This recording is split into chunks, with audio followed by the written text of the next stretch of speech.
Bonjour et bienvenue dans cette toute nouvelle chronique d'une patronne. Je suis Caroline Beck, je suis mentor business et copilote stratégie pour les femmes entrepreneurs. Et chaque semaine, je te partage ce podcast, je te partage mes idées, mes réflexions autour de l'entrepreneuriat au féminin. Aujourd'hui, ce podcast, il est complètement improvisé. J'ai l'habitude de préparer une trame, mais là, il va vraiment sortir des tripes, là, ce podcast-là. Alors, prépare-toi.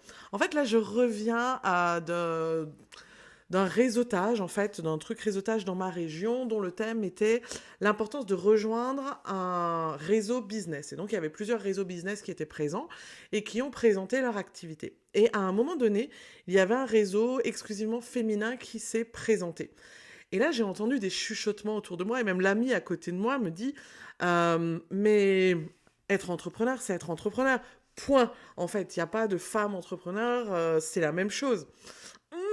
La meuf, elle tic, tu vois. Voilà, moi, ça. Non, oui, factuellement. Comme vous le savez, j'ai mon propre réseau en fait qui est le gang des patronnes.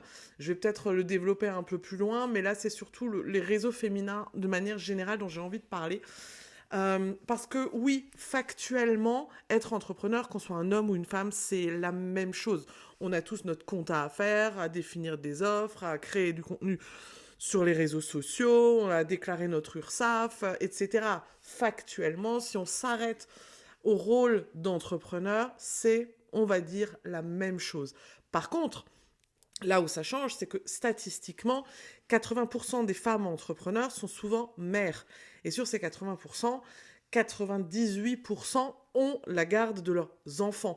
Donc là où l'entrepreneuriat n'est pas le même, pour moi, c'est sur toute la charge mentale qui pèse en plus sur les femmes lorsqu'elles sont entrepreneurs. Euh, Bien sûr que si c'était complètement égal et qu'on n'avait pas tout ça à faire, ben on aurait peut-être un peu plus de temps, un peu plus d'énergie et pas mal d'autres choses pour développer notre entreprise si notre esprit était libre ailleurs. Mais ce n'est pas le cas. Et même pour celles qui ne sont pas mères célibataires mais mariées, euh, c'est encore une fois pas la même chose. Moi, j'ai l'expérience, avec mon ex-mari, on était entrepreneurs tous les deux. On avait tous les deux notre boîte à développer. On avait tous les deux la même charge entrepreneuriale, mais qui emmenait les enfants à l'école? Qui les emmenait chez le médecin? Qui prenait congé lorsqu'ils étaient malades? C'est rarement l'homme. Et encore une fois, c'est les statistiques qui le disent, ce n'est pas moi. Par contre, là où pour moi, le défi d'être une femme entrepreneur prend tout son sens, c'est à partir du moment où la femme a envie de prendre sa place de leader. Elle a envie de se mettre en avant, elle a envie de sortir en fait de sa condition de jolie pot de fleurs qu'on met en avant et de prendre la parole, d'arrêter d'être discrète comme on lui a appris, d'accepter de donner son opinion, d'incarner vraiment ce leadership féminin de manière publique. Et ça, toutes les femmes, à un moment donné, lorsqu'elles ont envie en fait de passer à un niveau supérieur, de développer leur business, d'arrêter de galérer, aujourd'hui, la société et le mode de consommation nous obligent à nous mettre en avant publiquement sur les réseaux sociaux, à donner notre avis comme je suis en train de le faire aujourd'hui, à partager leur quotidien, à prendre leur place. Et là où la différence, elle est pour moi fondamentale, c'est lorsqu'un homme va faire une vidéo sur les réseaux sociaux où il va expliquer les points positifs de son produit, pourquoi faire appel à lui, pourquoi, etc. Un sujet 100% business qui n'a même rien à voir avec une prise de position, une opinion, il ne se passera rien. Il aura des likes, il aura quelques commentaires, il aura peut-être des demandes. Mais là où une femme va le faire, quel que soit le sujet qu'elle va aborder, elle va devoir se heurter directement à des insultes, à des menaces, à des remarques misogynes. Et c'est là où, pour moi, on a besoin d'un mindset de malade pour réussir à passer outre tout ça. Moi, honnêtement, ça m'arrive, j'en connais autour de moi, c'est tous les jours, tous les jours, tous les jours. Moi, ça m'arrive à peu près, allez, une fois par semaine. Une fois par semaine, j'ai droit à ma remarque misogyne, je me fais traiter de pute, de connasse, des messages du genre, celle-ci, il serait temps qu'elle ait un homme qui l'adresse et qui lui rappelle que sa place est à la cuisine. Tout ça, bien sûr, sous couvert d'anonymat. Mais je veux dire que ça, c'est quelque chose auquel on est confronté constamment. Et honnêtement, des insultes constantes pour nous rappeler que notre rôle n'est pas dans l'entrepreneuriat, mais à être soumise à un homme.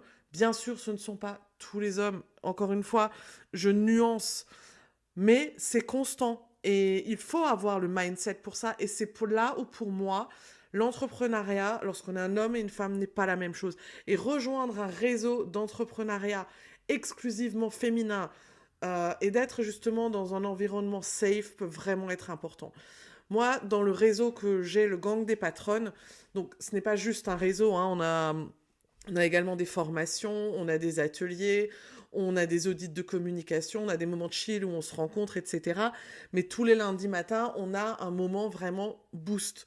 Motivation, coaching, un peu comme un coaching d'équipe quand tu es dans une grosse entreprise le lundi matin. Qu'est-ce que tu vas faire? Quels sont tes objectifs? Comment tu te sens? Qu'est-ce qui s'est passé? Est-ce que tu as besoin? Est-ce que tu doutes? Pourquoi tu doutes? Et rappeler que tu es légitime, tu peux, etc. Et c'est vraiment pour moi le moment le plus important. Et c'est tous les lundis. Je crois que depuis que je l'ai lancé, une fois, j'ai vraiment été clouée au lit et malade et je ne l'ai pas fait, mais je les ai laissées se connecter entre elles.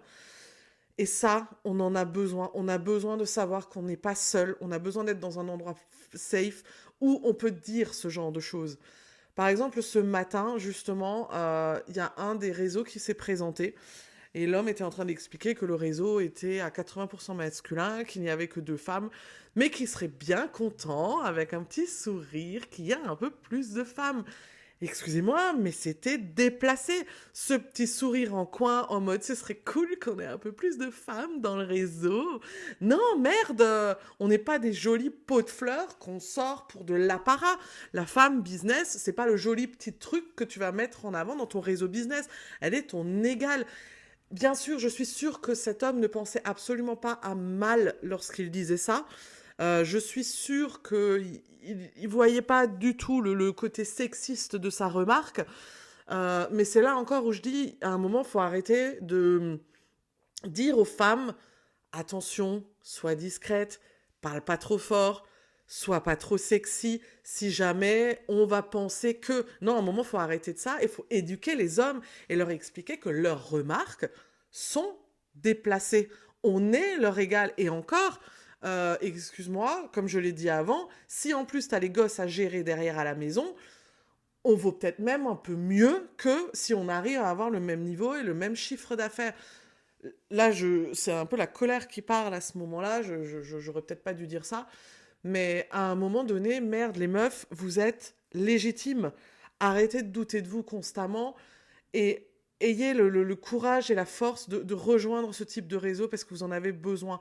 Même moi qui anime le réseau, ça me fait du bien au quotidien de pouvoir discuter avec d'autres femmes parce qu'au-delà du moment qu'on a tous les lundis matins, on est sur un groupe Discord, on discute tous les jours.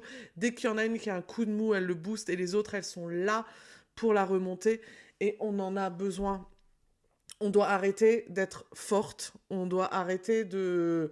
On a nos faiblesses et pour réussir, on n'est pas obligé de jouer le jeu des hommes pour réussir.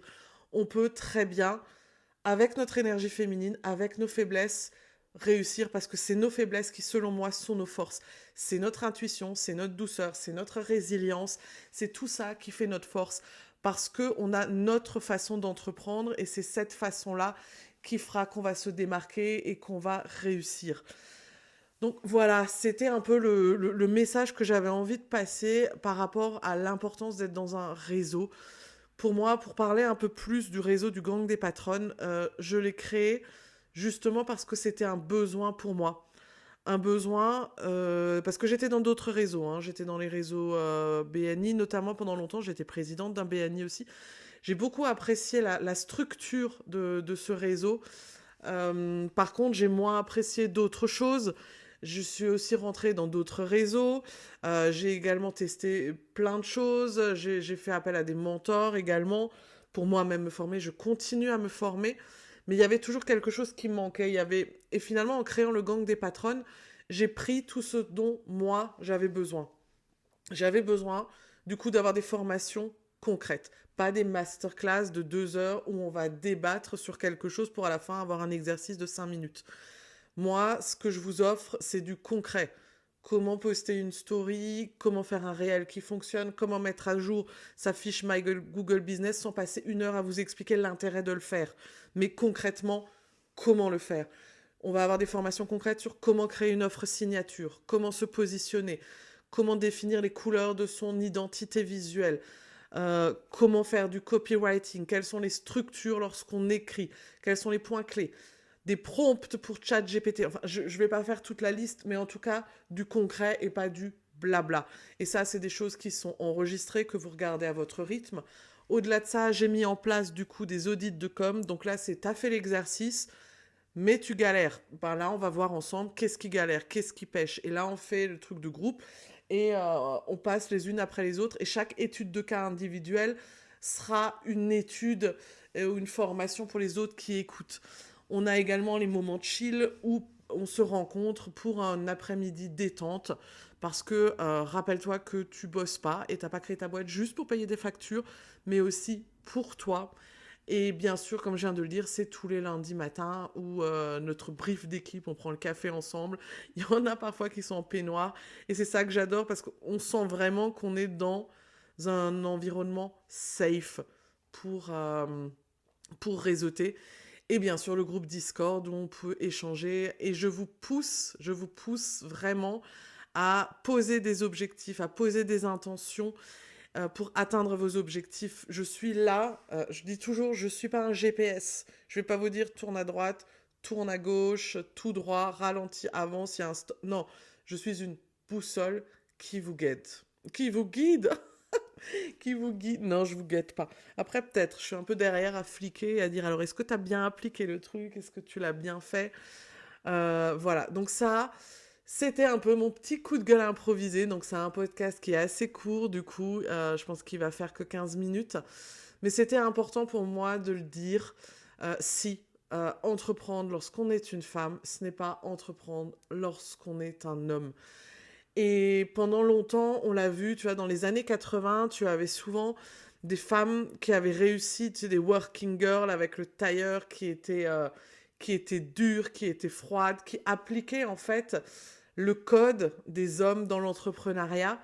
Et finalement, tu étais en train de te transformer en quelque chose que tu n'étais pas, mais tu n'avais pas le choix pour réussir.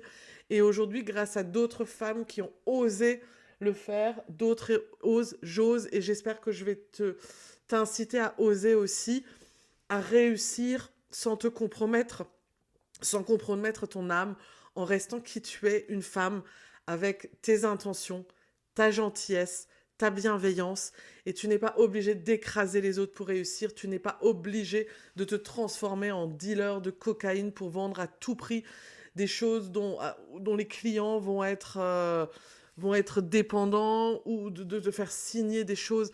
Sois honnête, sois authentique, sois vrai, sois toi, enlève ton masque et pose-toi cette question de qui tu es lorsque tu enlèves le masque, parce qu'on porte tout un masque.